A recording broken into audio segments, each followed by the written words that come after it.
નમસ્કાર, આપ જોઈ રહ્યા છો સ્પાર્ક ટુડે ન્યૂઝ। કેન્દ્રીય મંત્રી સી.આર. પાટીલ વડોદરા પહોંચ્યા હતા। માંજલપુર બેઠકની ચૂંટણીલક્ષી બૃહદ બેઠકમાં તેમને હાજરી આપી હતી। તેમણે કહ્યું હતું કે યોગેશભાઈ પટેલ આ બેઠકને ભાજપનો ગઢ બનાવ્યો છે। 1 લાખથી વધુ લીડથી વિજય મેળવ્યો હતો। 30મી મતદાન થશે અને 3 ઓગસ્ટ મતગણતરી થશે। કોંગ્રેસની ડિપોઝિટ ડૂલ થઈ હતી તેવી આ બેઠક છે।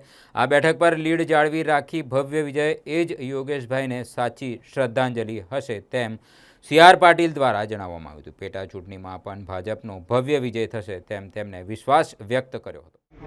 માંજલપુર વિધાનસભા એ વર્ષોથી ભારતીય જનતા પાર્ટીનો ગઢ રહ્યો છે।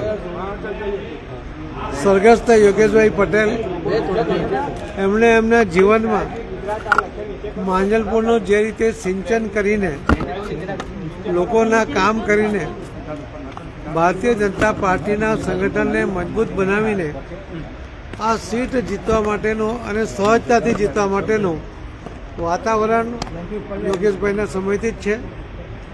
સ્વર્ગસ્થ યોગેશભાઈ ગયા વખતે પણ 1,01,000 જેટલા મતોથી જીત્યા હતા। આટલી મોટી લીડ સાથે જીત્યા હતા અને જે કેટલીક સીટો ઉપર કોંગ્રેસની ડિપોઝિટ ગઈ એમાંની એક સીટ આ માંજલપુર પણ હતી।